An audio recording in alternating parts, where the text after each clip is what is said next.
അപ്പോൾ പത്രവാർത്തകൾ പറഞ്ഞാൽ ഇന്ന് VS അനോജ് ഉണ്ട് നമുക്കൊപ്പം. VS Anoj, good morning. Sethu, good morning. നമ്മുടെ പ്രേക്ഷകർക്കെല്ലാം ഒരു ശുഭദിനം ആശംസിക്കുന്നു. വളരെ പോസിറ്റീവായൊരു വാർത്ത, അല്ലെങ്കിൽ ഏറ്റവും അധികം പ്രതീക്ഷയുണ്ടാക്കിയ കേരളത്തിനും ഒക്കെ തന്നെ പ്രതീക്ഷയുണ്ടാക്കിയൊരു വാർത്തയിൽ നിന്ന് തന്നെ നമുക്ക് തുടങ്ങാം. അത് അവയവ മാറ്റവുമായി ബന്ധപ്പെട്ട വാർത്തയാണ്. കേരളത്തിൻ്റെ, അതായത് നേപ്പാളിലെ അനാഥ പെൺകുട്ടിക്ക് മലയാളിയുടെ ഹൃദയം എന്നുള്ള ആ പ്രധാനപ്പെട്ട വാർത്ത, അത് എല്ലാ പത്രങ്ങളും വളരെ ഒരു മനോഹരമായ രീതിയിൽ എന്ന് നമുക്ക് പറയേണ്ടി വരും. തലക്കെട്ടോടുകൂടെ നമ്മുടെ ഒന്നാം പേജുകളിൽ പ്ലേസ് ചെയ്തിരിക്കുന്നു. കേരളത്തിൻ്റെ ഹൃദയമേ മിടിക്കുക നേപ്പാളിൽ എന്നാണ് മലയാള മനോരമ ഒന്നാം പേജിൽ നൽകിയിരിക്കുന്ന തലക്കെട്ട്. കരുതലിന് അതിരില്ല, നേപ്പാൾ സ്വദേശി ദുർഗ കാമി കേരളത്തിൻ്റെ ഹൃദയം എന്നാണ് അതിൽ എഴുതിയിരിക്കുന്നത്. അവരുടെ ഇൻട്രോ തന്നെ അങ്ങനെയാണ്. മസ്തിഷ്ക മരണം സംഭവിച്ച കൊല്ലം ചാത്തന്നൂർ ചിറക്കര ഇടവട്ടം ഷിജി നിവാസിൽ ഷിബുവിൻ്റെ ഹൃദയം ദുർഗയിൽ മിടിക്കുമ്പോൾ എറണാകുളം ജനറൽ ആശുപത്രി വലിയൊരു നേട്ടത്തിൻ്റെ മുത്തമിടുന്നു എന്നാണ് അതിൽ പറഞ്ഞിരിക്കുന്നത്. രാജ്യത്തെ ഹൃദയം മാറ്റിവെക്കൽ ശസ്ത്രക്രിയ നടത്തുന്ന ആദ്യ ജില്ലാതല സർക്കാർ ആശുപത്രിയാണ്. ഇത് കേരളത്തിന് അഭിമാനിക്കാവുന്നതും ആരോഗ്യരംഗത്തെ, ഒപ്പം തന്നെ ഡോക്ടർമാരടക്കമുള്ള അല്ലെങ്കിൽ നഴ്സുമാരും എല്ലാം അടങ്ങുന്ന നമ്മുടെ ആരോഗ്യ മേഖലയുടെ ഒരു അഭിമാനകരമായ ഒരു നേട്ടമായി തന്നെ നമുക്കത് പറയേണ്ടി വരും. അതിനുവേണ്ടി കേരളം എല്ലാ അർത്ഥത്തിലും അതിൻ്റെ ട്രാൻസ്പോർട്ടേഷൻ അടക്കമുള്ള എല്ലാ കാര്യങ്ങളിലും നടത്തിയിട്ടുള്ള നീക്കം അത് മാതൃകാപരമാണ്. ആ വാർത്ത വളരെ മനോഹരമായ ഏതായാലും പത്രങ്ങൾ അവതരിപ്പിച്ചിരിക്കുന്നു സേതു. കാരണം ഒന്നാം പേജിൽ മാതൃഭൂമി നൽകിയിരിക്കുന്നത് തങ്കമനസ്സ് എന്നാണ്. മാതൃഭൂമി അതിന് നൽകിയിരിക്കുന്ന തലക്കെട്ട് അപൂർവ ശസ്ത്രക്രിയയിലൂടെ ലിനുവിനെ രക്ഷിച്ചത്. അതായത് ഈ അപകടം നടന്നതിന് ശേഷം അവയവങ്ങൾ മാറ്റുന്നു, അല്ലെങ്കിൽ അത് മറ്റ് അസുഖമുള്ള ആളുകളിലേക്ക് മാറ്റിവെക്കുന്നു എന്ന് പറയുന്നതിന് ഓളം വലിയൊരു പുണ്യപ്രവൃത്തി അല്ലെങ്കിൽ ഒരു ദൈവികമായ പ്രവൃത്തി മറ്റൊന്നില്ല എന്ന് തന്നെ പറയേണ്ടി വരും. അതുകൊണ്ട് തങ്കമനസ്സ് എന്ന് മാതൃഭൂമി തലക്കെട്ട് നൽകിയിരിക്കുന്നു. ഒപ്പം കേരളത്തിൻ്റെ ഹൃദയമേ മിടിക്കുക നേപ്പാളിൽ എന്ന് വളരെ മനോഹരമായി മലയാള മനോരമ അതിൽ തലക്കെട്ട് നൽകിയിരിക്കുന്നു. ദേശാഭിമാനി അതിരുകളില്ലാത്ത ഹൃദയം എന്നാണ് ദേശാഭിമാനി ഒന്നാം പേജിൽ നൽകിയിരിക്കുന്ന തലക്കെട്ട്. അതും വളരെ രസകരമായ അല്ലെങ്കിൽ നല്ല തലക്കെട്ടാണ്. ഇത് 14 പേജിൽ അവർ ഉൾപേജിൽ ഇതുമായി ബന്ധപ്പെട്ട് അവർ കൂടുതൽ കാര്യങ്ങൾ അതിനകത്ത് പറയുന്നുണ്ട്. കേരളത്തിന് നന്ദി പറയുന്നു എന്ന് ദുർഗയുടെ സഹോദരൻ തിലക് കാമി പറഞ്ഞത് അടക്കം അതിൽ ചേർത്തിരിക്കുന്നു. കൗമുദിയും ഈ വാർത്ത ഒന്നാം പേജിൽ പ്രാധാന്യത്തിൽ നൽകിയിരിക്കുന്നു. 7 അവയവങ്ങൾ നൽകി ഷിബു യാത്രയായി എന്ന് കൗമുദിയുടെ ആ വാർത്തയിൽ അവർ പറയുന്നുണ്ട്. ഒപ്പം മെട്രോ വാർത്ത അത് ഒന്നാം പേജിൽ നല്ല ലേഔട്ടിൽ മെട്രോ വാർത്ത അത് ഒന്നാം പേജിൽ നൽകിയിരിക്കുന്നു. ഹൃദയം മാറ്റി ചരിത്രം കുറിച്ച് എറണാകുളം ജനറൽ ആശുപത്രി എന്നുള്ളതാണ്. അത് ഹൃദയപൂർവ്വം എന്ന് അവർ ആ ചിത്രത്തിന് ക്യാപ്ഷനും നൽകിയിരിക്കുന്നു. ഇത് എല്ലാ പത്രങ്ങളിലും നൽകിയ വാർത്തയാണ്. ഞാൻ ഈ വാർത്ത എല്ലാ പത്രങ്ങളിലെയും ആ വിശദാംശങ്ങളിലേക്ക് പോകുന്നില്ല. പകരം മറ്റൊരു വാർത്തയിലേക്ക് പോയാൽ അത് യു ഡി എഫിലെ മുന്നൊരുക്കം, ഒപ്പം ഏതൊക്കെ സഖ്യങ്ങൾ, ഏതൊക്കെ പാർട്ടികൾ ഇനി പിന്തുണയ്ക്കും അടുത്ത വരുന്ന നിയമസഭാ തെരഞ്ഞെടുപ്പിൽ എന്നത് സംബന്ധിച്ച കാര്യത്തിലേക്കാണ്.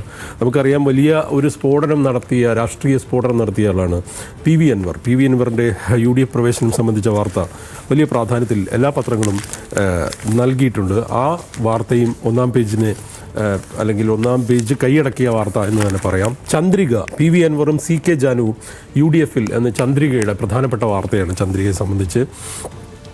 അത് മറ്റൊരു കാര്യം കൂടെയുണ്ട്. ഒന്ന്, LDFനെ സംബന്ധിച്ച് അല്ലെങ്കിൽ CPMനെ സംബന്ധിച്ച് ഒരു ഹാർഡ് ഹിറ്റർ എന്ന് പറയാവുന്ന രീതിയിൽ രാഷ്ട്രീയ നീക്കം നടത്തുകയും വലിയ നേട്ടം CPMനെ സംബന്ധിച്ചും ഒക്കെ തന്നെ ഉണ്ടാക്കുകയും ചെയ്ത ഒരു ഘട്ടത്തിൽ ഉണ്ടാക്കിയ പി വി അൻവറാണ് ഇപ്പോൾ UDFലേക്ക് വരുന്നത്. മറ്റൊന്ന് CK ജാനുവാണ്. CK ജാനു നമുക്കറിയാം, മുത്തങ്ങ വെടിവെപ്പുണ്ടായ സമയത്ത് നടന്നിട്ടുള്ള പോലീസ് നരനായിട്ട് നമുക്കറിയാം. അന്ന് കോൺഗ്രസ് ഭരിക്കുന്ന കാലത്ത് നടന്ന സംഭവം ഇപ്പോൾ ഒടുവിൽ UDFലേക്ക് തിരിച്ചു വരുന്നു. പക്ഷേ കോൺഗ്രസ് ആ കാര്യത്തിൽ റിഗ്രറ്റ് ചെയ്തിരിക്കുന്നു എന്നുള്ളതും കൂടെ ഉണ്ട്. ആ വാർത്ത അവർ പ്രാധാന്യത്തിൽ നൽകിയിരിക്കുന്നു. ഇത് മലയാള മനോരമ അടക്കം എല്ലാ പത്രങ്ങളും വലിയ പ്രാധാന്യത്തിൽ തന്നെ നൽകിയിരിക്കുന്നു എന്ന് പറയേണ്ടി വരും. കാരണം പി വി അൻവറും CK ജാനുവും UDFനൊപ്പം എന്നാണ് മനോരമയുടെ വാർത്തയിലുള്ളത്. ഒപ്പം അവർ അത് 7-ാം പേജിൽ വലിയ പ്രാധാന്യത്തിൽ തന്നെ നൽകിയിട്ടുണ്ട്. കാരണം നിയമസഭാ തെരഞ്ഞെടുപ്പ് നടക്കാനിരിക്കുന്ന ഒരു സമയത്ത് മുന്നണി വിപുലീകരണം, ഗെയിം പ്ലാനുമായി UDF, ചെറിയ കൂട്ട് വലിയ നോട്ടം എന്നാണ്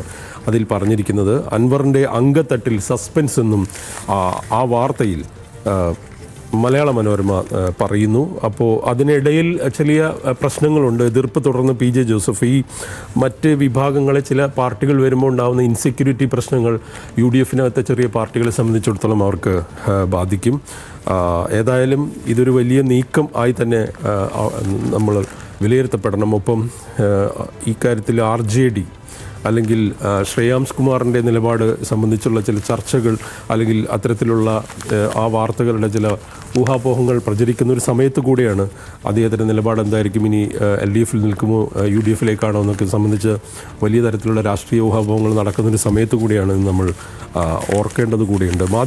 മാധ്യമത്തിലേക്ക് വന്നാൽ മറ്റൊരു പ്രധാനപ്പെട്ട വാർത്ത, മാധ്യമം തലക്കെട്ട് അല്ലെങ്കിൽ അവരുടെ ഏറ്റവും മെയിൻ സ്റ്റോറി എന്ന് പറയുന്നത് SIR കണ്ടെത്താനാകാത്തവരിൽ ദുരൂഹത എന്നുള്ളതാണ് മാധ്യമത്തിൻ്റെ വാർത്ത. ബൂത്തിൽ 1200 പേർ, 500 പേരെയും കാണാനില്ല. തിരുവനന്തപുരത്തെ ബൂത്തിൽ പകുതിയോളം പേരെ കാണാനില്ല. മലയോരത്ത് കൂട്ടത്താമസം മാറൽ. 1.60 ലക്ഷം പേർ ഈ ഫോം നിരസിക്കുമോ, ഇത് സംബന്ധിച്ച് മിസ്സിംഗ് എന്ന് പറഞ്ഞുകൊണ്ട് മാധ്യമം ആ വാർത്തയ്ക്ക് ഒരു പ്രാധാന്യം നൽകിയിരിക്കുന്നു. ഒപ്പം ഈ വാളയാറിലെ ആൾക്കൂട്ട കൊലപാതകം സംബന്ധിച്ച് വളരെ നല്ല രീതിയിൽ വാർത്ത നൽകിയൊരു പത്രമാണ് മാധ്യമം. 10 ലക്ഷത്തിൽ കുറയാത്ത നഷ്ടപരിഹാരം നൽകും എന്നുള്ള സർക്കാരിൻ്റെ ഇടപെടൽ അത് സംബന്ധിച്ച് മാധ്യമം 1-ാം പേജിൽ വാർത്ത നൽകിയിരിക്കുന്നു.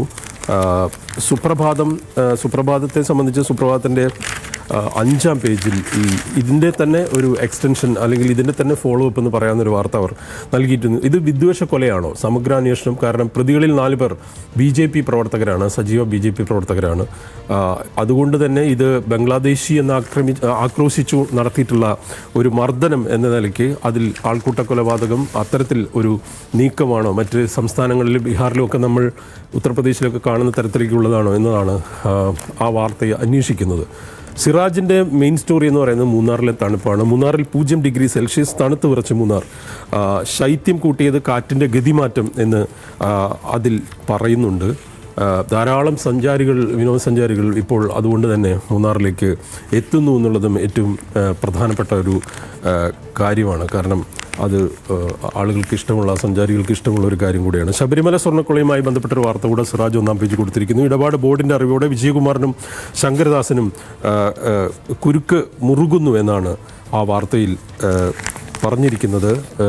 ദേശാഭിമാനി 7-ാം പേജിൽ മറ്റൊരു വാർത്ത നൽകിയിരിക്കുന്നത് BJP അത് കഴിഞ്ഞ ദിവസം നമ്മളെല്ലാം നൽകിയൊരു വാർത്തയും കൂടിയാണ്. BJPക്ക് കിട്ടിയിട്ടുള്ള കോർപ്പറേറ്റുകളിൽ നിന്നും ട്രസ്റ്റുകളിൽ നിന്നും കിട്ടിയിട്ടുള്ള സംഭാവന സംബന്ധിച്ചുള്ള വാർത്തയാണ്. ഇലക്ട്രൽ ബോണ്ട് അത് റദ്ദാക്കിയതിന് ശേഷം ഇവരുടെ BJPക്ക് കിട്ടുന്ന ഈ പറയുന്ന സംഭാവനയിൽ അതായത് ഒരുപാട് സംഭാവന കൂടുകയാണ്, അതിൻ്റെ പെർസെൻറ്റേജ് കൂടുകയാണ് ചെയ്തതെന്ന് ആ വാർത്തയിൽ പറയുന്നുണ്ട്. ജന്മഭൂമിയിൽ വളരെ പ്രധാനപ്പെട്ട അല്ലെങ്കിൽ ശ്രദ്ധേയമായൊരു വാർത്ത 1-ാം പേജിൽ കൊടുത്തിരിക്കുന്നത് അരുണാചലിലും ഗോവയിലും മഹാരാഷ്ട്രയിലും തദ്ദേശ തെരഞ്ഞെടുപ്പിലുള്ള BJP മുന്നേറ്റത്തെ സംബന്ധിച്ചൊരു വാർത്ത ജന്മഭൂമി നൽകിയിരിക്കുന്നു. താമരക്കാലം തന്നെയാണ് എന്നാണ് അതിനകത്ത് പറയുന്നത്. മറ്റൊരു പ്രധാനപ്പെട്ട വാർത്ത ഇന്ന് പത്രങ്ങളിലുണ്ട്. അത് ഇന്ത്യൻ എക്സ്പ്രസും അത് 1-ാം പേജിൽ പ്രാധാന്യത്തോടെ നൽകിയിരിക്കുന്നു. അത് BJPയുടെ വോട്ട് ഷെയർ സംബന്ധിച്ചാണ്. ഇത് മനോരമയും ഉൾപേജ് കൊടുത്തിട്ടുണ്ട്. അതായത് BJPയുടെ വോട്ട് ഷെയർ കഴിഞ്ഞ ലോക്സഭാ തെരഞ്ഞെടുപ്പിൻ്റെ ഇതുമായി താരതമ്യപ്പെടുത്തിയാൽ കേരളത്തിൽ ശതമാനത്തിൽ കുറവുണ്ടായി ലോക്കൽ ബോഡിയിൽ നിന്നാണ് പറയുന്നത്.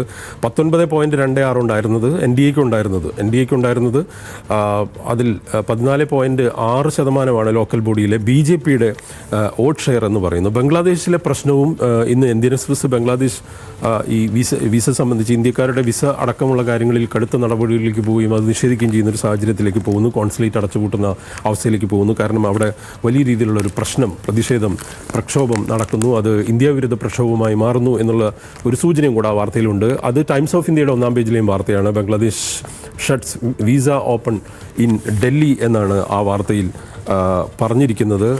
മറ്റൊന്ന് സ്പോർട്സാണ്. സ്പോർട്സിൽ ഇത്തവണ മലയാള മനോരമ വളരെ രസകരമായിട്ട് ശുഭ്മാൻ ഗില്ലിൻ്റെ വാർത്തയടക്കം അവർ നൽകിയിരിക്കുന്നു. പോസ്റ്റർ ബോയ് എന്ന്, അതായത് 2020 ലോകകപ്പിൽ നിന്ന് വൈസ് ക്യാപ്റ്റൻ ഗില്ലിനെ തഴഞ്ഞതിൽ ഒരു പാഠം കൂടിയാണ്, അതൊരു സൂചനയാണ്. പോസ്റ്റർ ബോയ് സംസ്കാരം വേണ്ട എന്ന് മനോരമ പറഞ്ഞിരുന്നു. ഒപ്പം അതിൽ കൗതുകമുള്ളൊരു വാർത്ത കൂടിയുണ്ട്. UEFA യൂത്ത് ലീഗ് ഫുട്ബോൾ കളിച്ച ആദ്യ ഇന്ത്യക്കാരനായി Mumbai Malayali Johan Benjamin, Bravo Johan എന്ന തലക്കെട്ടോടുകൂടെ അവർ ആ വാർത്ത നൽകിയിരിക്കുന്നു. മറ്റ് ഒരു വാർത്തയിലേക്ക് വന്നാൽ ഈ ബംഗ്ലാദേശിലെ വാർത്ത മാതൃഭൂമിയും പ്രാധാന്യത്തിൽ തന്നെ നൽകിയിട്ടുണ്ട് 14-ാം പേജിൽ. അത് അവിടെ നടക്കുന്ന ക്രൈസിസിൽ എങ്ങനെയാണ് ഇന്ത്യ ഇനി ഇടപെടാൻ പോകുന്നതെന്നുള്ളതാണ്.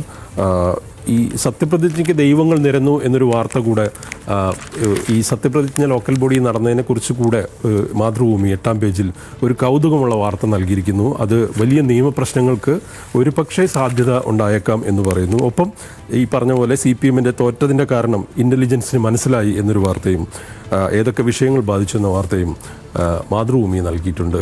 സേതു, തൽക്കാലം നമുക്ക് ഇന്നത്തെ അവസാനിപ്പിക്കാം. പ്രേക്ഷകർക്ക് ഒരിക്കൽ കൂടി ശുഭദിനം.